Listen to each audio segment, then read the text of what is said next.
اعوذ باللہ من الشیطان الرجیم بسم اللہ الرحمن الرحیم الحمد للہ رب العالمین والصلاة والسلام علی سید الانبیاء وعلی آلہ الطیبین الطاہرین سیما بقیت اللہ اللہم اجل ولیک الفرج۔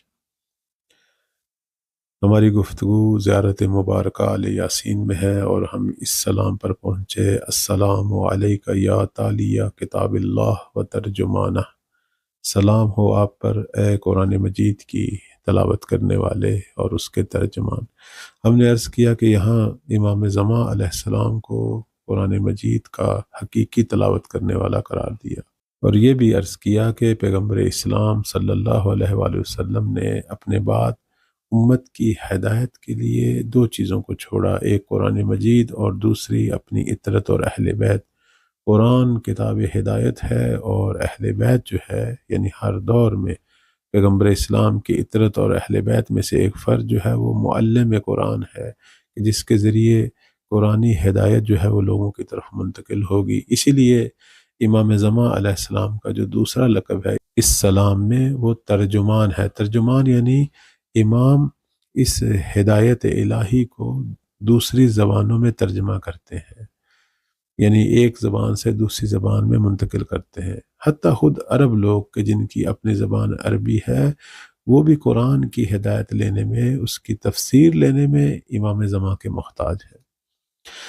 یعنی پیغمبر کے بعد صرف امام وقت ہیں جو قرآن کی حقیقی تفسیر کر سکتے ہیں۔ ترجمان کا مطلب یہی ہے۔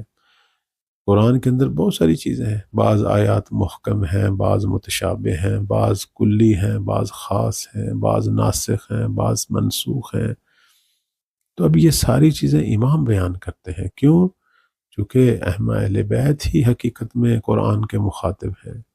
وہ قرآن کو اچھے انداز سے سمجھتے ہیں اور بہترین انداز سے اس کی تلاوت کرتے ہیں اور آگے لوگوں کو بتاتے ہیں کہ اصل میں قرآن کیا کہہ رہا ہے۔ کتاب شریف کافی میں ایک روایت ہوئی ہے کہ ایک شخص جناب قتادہ بن دعامہ امام باقر علیہ السلام کی خدمت میں حاضر ہوتے ہیں، تو امام فرماتے ہیں: اے قتادہ، مجھے یہ بتا، سنا ہے کہ آپ اہل بصرہ میں فقیہ ہیں۔ کہنے لگے کہ جی ہاں، لوگ ایسا سمجھتے ہیں۔ فرمایا کہ میں نے یہ بھی سنا ہے کہ لوگوں کے لیے قرآن کی تفسیر کرتے ہو۔ کہنے لگا جی ہاں۔ تو امام نے فرمایا یہ اپنے علم سے کرتے ہو یا جاہلانہ انداز سے کرتے ہو؟ کہنے لگا نہیں، میں اپنے علم سے کرتا ہوں۔ تو مولا نے فرمایا اس کا مطلب ہے کہ اپنے آپ کو عالم سمجھتے ہو۔ ٹھیک ہے، میں تم سے ایک سوال کرتا ہوں، مجھے یہ بتاؤ کہ یہ جو قرآن مجید میں سورہ سبا کی آیت نمبر 18 میں آیا ہے کہ پروردگار فرما رہا ہے وَقَدَّرْنَا فِيهَا السَّيْرَ سِیرُوا فِیهَا لَیَالِی وَأَیَّامًا آمِنِینَ، کہ ہم نے یہاں جو ہے وہ رفت و آمد کا جو ہے وہ ایک اندازہ کے مطابق جو ہے وہ راہ قائم کیا ہے، اور آپ اس راہ میں شب و روز چلیں اور امن و امان کے ساتھ۔ تو فرمایا کہ مجھے یہ بتا کہ اس آیت میں اللہ نے کس چیز کے بارے میں بیان کیا؟ کہنے لگا اصل میں یہ آیت جو ہے وہ ان لوگوں کے لیے ہے کہ جو حج کے لیے جاتے ہیں یا عمرہ کے لیے، وہ جو کارواں کی شکل میں یا اکیلے، کہ جن کے پاس حلال مال ہو اور حلال مال سے لی ہوئی سواری ہو، تو اللہ ان کو امن و امان دے رہا ہے کہ جب آپ چلیں گے خانہ خدا کی زیارت کے لیے تو آپ کا جانا اور واپس گھر پہنچنا جو ہے اس کا امن و امان کی ضمانت جو ہے وہ اللہ دے رہا ہے۔ اب مولا جو ہے انہوں نے کہا مجھے خدا کی قسم دے کر بتاؤ کہ یہ اپنی طرف سے جو تم تفسیر کر رہے ہو، یہ بتاؤ کہ آیا وہ لوگ جو خانہ خدا کی زیارت کے لیے جاتے ہیں ان پر ڈاکو حملہ نہیں کرتے، ان کا مال نہیں لوٹتے، حتیٰ بہت سارے لوگ تو مارے بھی جاتے ہیں راستوں میں ان ڈاکوؤں کے ہاتھوں، تو پھر وہ جو الہی ضمانت ہے وہ کہاں ہے؟ کہنے لگا آپ ٹھیک فرما رہے ہیں، حملے تو ہوتے ہیں۔ تو فرمایا پھر کیوں اپنی طرف سے تفسیر کر رہے ہو؟ کیوں قرآن کو نہیں سمجھ پائے؟ اصل میں یہ ان لوگوں کے لیے ہے کہ جو خانہ خدا کے زائر ہیں اور ہم اہل بیت کے حق سے آشنا ہیں اور ہم سے محبت کرتے ہیں، اللہ ان کو امن و امان فراہم کر رہا ہے، لیکن امن و امان دنیاوی نہیں، وہ اخروی ہے۔ فرمایا کہ تم نے قرآن مجید میں سورہ ابراہیم کی آیت نمبر 37 میں یہ نہیں پڑھا کہ حضرت ابراہیم نے کیا فرمایا؟ فَاجْعَلْ أَفْئِدَةً مِّنَ النَّاسِ تَهْوِي إِلَيْهِمْ، کہ لوگوں کے دلوں کو ان کا مشتاق قرار دے، وہ ان سے محبت کرنے والے ہوں۔ کن سے؟ یعنی ہم اہل بیت سے۔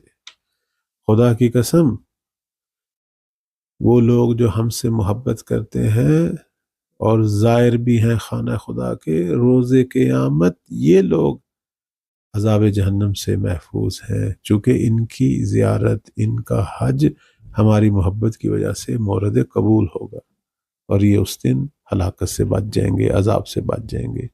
اصل تفسیر یہ ہے، نہ کہ دنیا کے اندر راستوں کی ضمانت اللہ نے فراہم کی ہے، اخروی ضمانت فراہم کی ہے۔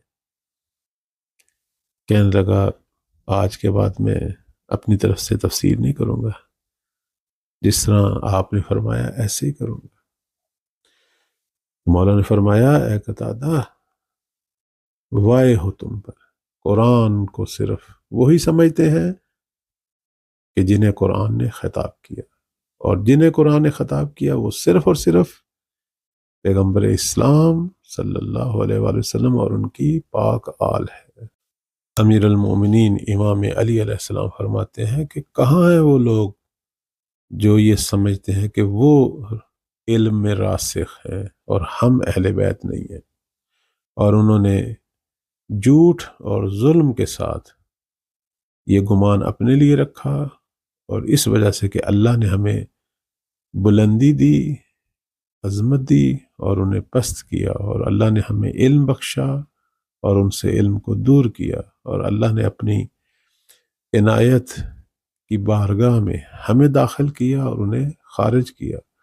خدا یہ چاہتا ہے کہ ہمارے ذریعے لوگوں کو ہدایت ملے، ان کے دلوں کا اندھا پن دور ہو، یہ پروردگار کی منشا ہے۔ اور بلا شبہ اللہ تعالیٰ نے امامت کے درخت کو قریش میں خاندان اہل بیت میں قرار دیا، اور یہ منزلت اور مقام دوسرے لوگوں کا نہیں ہے، چونکہ وہ اس کی صلاحیت نہیں رکھتے۔ یہی اہل بیت ہی ہیں کہ جن کے پاس علم الکتاب ہے، جو وارث کتاب ہے اور اہل ذکر ہے۔ جیسے عبداللہ بن عطا کہتا ہے کہ امام باقر علیہ السلام کی خدمت میں عرض کیا، عبداللہ ابن سلام کا بیٹا جو ہے وہ یہ سمجھتا ہے کہ یہ جو آیت ہے وَمَنْ عِنْدَهُ عِلْمُ الْكِتَابِ، اس سے مراد اس کے بابا ہیں۔ فرمایا وہ جھوٹ کہتا ہے، اس سے مراد فقط اور فقط علی ابن ابی طالب ہے۔ بس ہر دور میں ایک ہستی ہے جو قرآن کے ترجمان ہے۔ اس دور میں امیر المومنین تھے، اور آج امام زمان علیہ السلام ہے، کہ جن کے ذریعے قرآن سے ہدایت کا سلسلہ امت تک پہنچ رہا ہے۔ ہاں، زمانہ غیبت میں ان کے نائبین یہی علماء، فقہا، علوم آل محمد اور علوم قرآن کو لوگوں تک پہنچا رہے ہیں۔